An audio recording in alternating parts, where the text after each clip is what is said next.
Kung attend près d'un téléphone public. Pendant ce temps, le fils Q se plaint à sa mère du retard de Kung. Ils assistent à un spectacle et à un tournoi d'arts martiaux pour adolescents. Les garçons viennent de terminer une chorégraphie de groupe et il est temps de se battre. Pendant ce temps, Kung appelle son supérieur. Il est en fait un agent secret et se réjouit d'être avec son fils et sa femme. Bientôt, ses cibles arrivent avec la marchandise. En l'occurrence, il s'agit de faux passeports. Kung est chargé de capturer et d'arrêter leur chef. Mais il doit d'abord se battre contre des hommes qui l'attaquent. Au tournoi, les participants sont appelés un par un. Bientôt, ce sera le tour du fils de Kung. Pendant ce temps, Kung est occupé à combattre 5 criminels, les désarmant tous.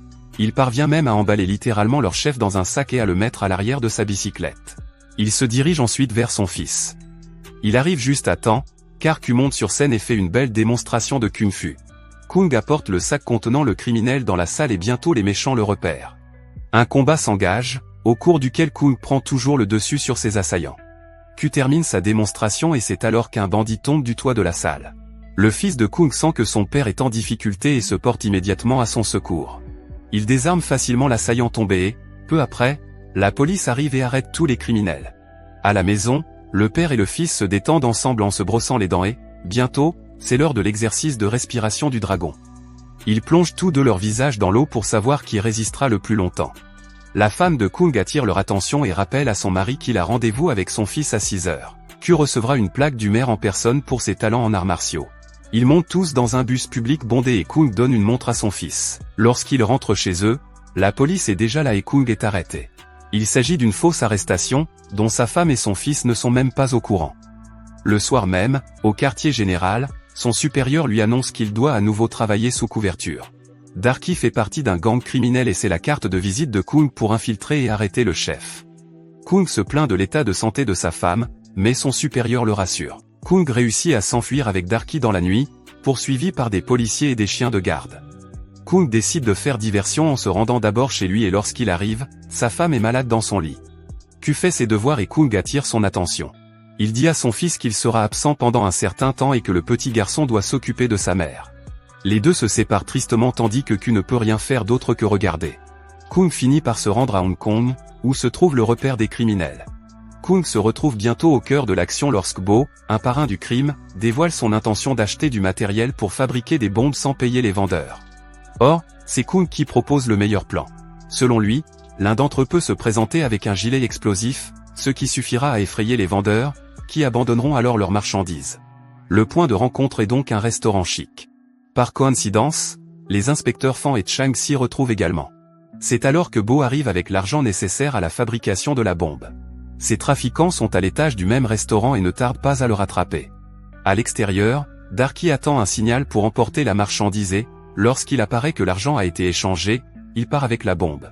Ils le font, mais une fusillade éclate et les clients du restaurant se mettent à courir pour sauver leur vie.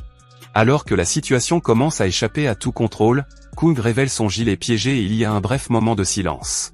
Puis un policier tire au hasard et Kung perd l'avantage. Il tient maintenant l'officier Chang comme bouclier et tente de trouver une issue, mais soudain, Fong se porte volontaire pour être otage. Kung ne peut donc pas refuser son offre et ils partent tous les deux en voiture. Fong est une policière intelligente et a un plan pour piéger Kung. Elle conduit jusqu'au bout d'un pont en construction, tandis que la police le poursuit. Kung sent ses intentions et parvient à créer une diversion en tirant sur le réservoir d'essence de la voiture et en le faisant exploser comme dans GTA. Il parvient à sauter sur un poteau voisin. Fong tente de le suivre et manque de tomber au sol, mais il parvient à lui sauver la vie avant de s'enfuir. Encouragée par ce geste, Fong est déterminée à découvrir le passé de Kung. Elle se rend de Hong Kong à Pékin. Elle rencontre son premier supérieur, mais celui-ci ne lui révèle pas que Kung travaille pour lui en tant que policier infiltré. Pendant ce temps, Q a des problèmes à l'école. Des brutes ont découvert que son père semble être un homme recherché et se moquent de lui à cause de cela. C'est alors que le directeur de l'école annonce qu'il a un appel et fait partir les brutes. Q découvre qu'il s'agit du père. Ils parlent brièvement de leur mère malade et de l'argent. Q raconte à son père les insultes et les moqueries dont il fait l'objet et Kung lui dit qu'il lui expliquera tout à son retour. Q semble régénéré et prêt à affronter le monde. Lorsqu'il retourne dans la cour, il trouve les brutes qui malmènent son meilleur ami et les affrontent. En petit ninja qu'il est, il parvient à les battre tous, y compris leur chef qui fait 2 fois sa taille. À la fin de la journée d'école, Q n'a pas d'argent pour le bus et doit rentrer à pied. Fong décide de le suivre secrètement. Q marche toute la soirée, tandis que Fong porte également une valise de voyage.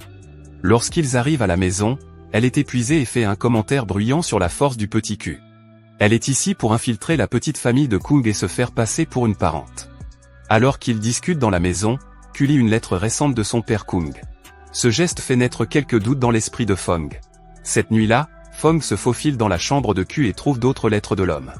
À ce moment-là, la femme de Kung la surprend, disant qu'elle est malade, et elle tente de justifier son mari et son mode de vie clandestin. Elle ne semble pas savoir que Kung est un agent secret. En outre, elle se rend compte que Fong est un agent de la loi. Le lendemain matin, Q aide sa mère à faire la lessive lorsque Fan tente de l'approcher. Elle lui pose des questions sur son père et tous deux discutent ouvertement. À Hong Kong, Kung s'enfonce de plus en plus dans sa mission. Un de ses amis lui dit qu'une affaire d'antiquité va bientôt être conclue. Il prévoit de vendre aux enchères toutes les antiquités que Bo a réussi à voler. Les riches acheteurs enchériront à bord d'un bateau afin d'éviter la surveillance des autorités. Plus tard, Kung fait un rapport à son supérieur, qui lui dit d'y aller doucement et de ne pas compromettre sa couverture. Pendant ce temps, l'état de santé de la femme de Kung s'aggrave au cours d'une de ces nuits. Alors que Q tente d'écrire une lettre à son père, sa femme tombe sur le sol de sa chambre. Elle s'effondre sur le sol en toussant et Q et Fong sont à ses côtés. Il décide de l'emmener à l'hôpital et il semble qu'elle n'ait plus beaucoup de temps à vivre. Elle remet également à Fong une lettre destinée à son mari, puis prononce ces derniers mots. Q pleure auprès de sa mère décédée. Kung reçoit le message sur son pageur et perd la tête en apprenant la mort de sa femme. Il attaque son patron criminel Bo et manque de se faire tuer sans l'intervention de Darky. Fong et Q sont maintenant en route pour Hong Kong, mais ils doivent d'abord louer un bateau. Pendant qu'ils marchandent, un des hommes de main de Bo entend le nom de Kung. Il appelle Bo et lui révèle qu'ils ont peut-être trouvé le fils de Kung. Bo fait le muet en présence de Kung pour ne pas dévoiler son plan. Des assaillants attaquent Fong et Q sur les instructions de Bo. Cependant, l'agent et le garçon se battent habilement. Ils finissent par éliminer tous les méchants et montent à bord d'un hors-bord pour rejoindre leur destination à Hong Kong. C'est alors que Fong avoue qu'il est un policier qui chasse le père de Q. Elle avoue également qu'elle a changé d'avis sur toute cette affaire et qu'elle pense que Kung est un homme bon.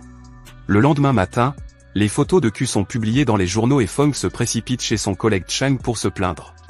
Son arrivée avec Q aurait dû être gardée secrète afin que Q puisse se déplacer librement sans que des chasseurs de primes n'essaient de gagner de l'argent pour le retrouver.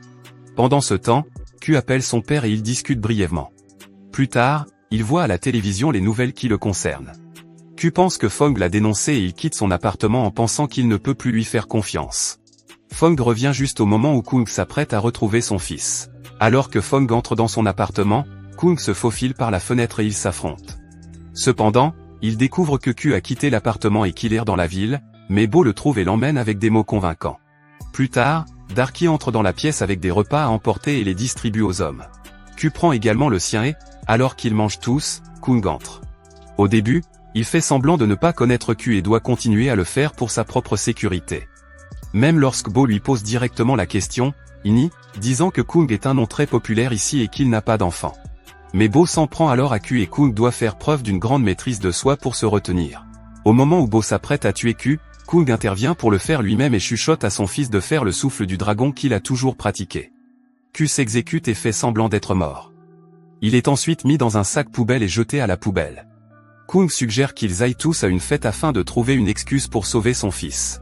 Il part donc à la recherche de son fils avant que les ordures ne soient ramassées, mais une fois arrivé, il tombe dans une embuscade. Quelques hommes et Bo lui-même ont suivi Kung, sachant qu'il s'agissait de son fils. Bo tente d'obtenir des aveux sous la menace d'une arme, mais Kung ne se laisse pas faire. Un combat s'engage entre Kung et les hommes de Bo, mais Bo veut tuer Kung personnellement. Il tire accidentellement sur l'un de ses hommes et parvient à combattre Kung face à face. L'un des hommes de Bo tente de l'écraser avec un camion, mais Fong arrive juste à temps pour aider Kung à vaincre les méchants. Kung monte à bord du véhicule et ils s'en vont. Q, quant à lui, est en sécurité avec Darky, qui l'a sauvé pendant le chaos. Kung est maintenant chez Fong, où il se remet de ses blessures, tandis que Fong ne semble pas savoir où se trouve Q. En fait, personne ne le sait, pas plus que son père. Bo a commencé à planifier la vente aux enchères du bateau avec les riches clients. Il a décidé de faire exploser le bateau pour menacer les acheteurs et leur prendre tout leur argent. Dans leur cachette sur le bateau de Darky, Q est remarqué par un passant qui rapporte tout à Bo. Peu après, Bo arrive avec ses hommes pour enquêter. Lorsque Darky refuse de parler, Bo lui tire dessus à plusieurs reprises. Q retient sa respiration sous l'eau pendant tout ce temps.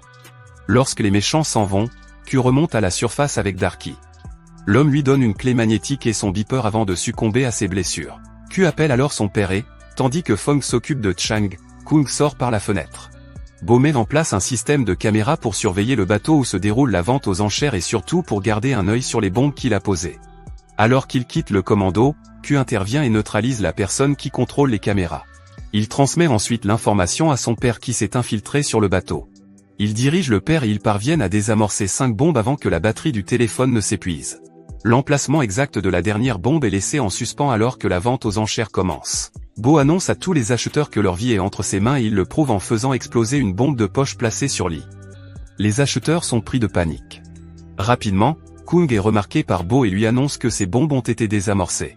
Bo jette le détonateur et tout le monde commence à se battre dans une grande démonstration d'arts martiaux. Q se joint à eux pour soutenir son père.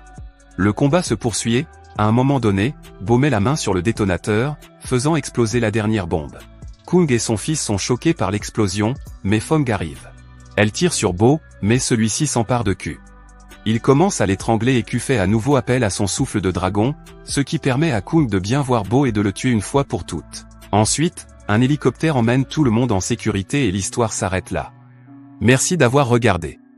Si vous avez aimé la vidéo et que vous souhaitez aider la chaîne à grandir, laissez un like, un commentaire et abonnez-vous.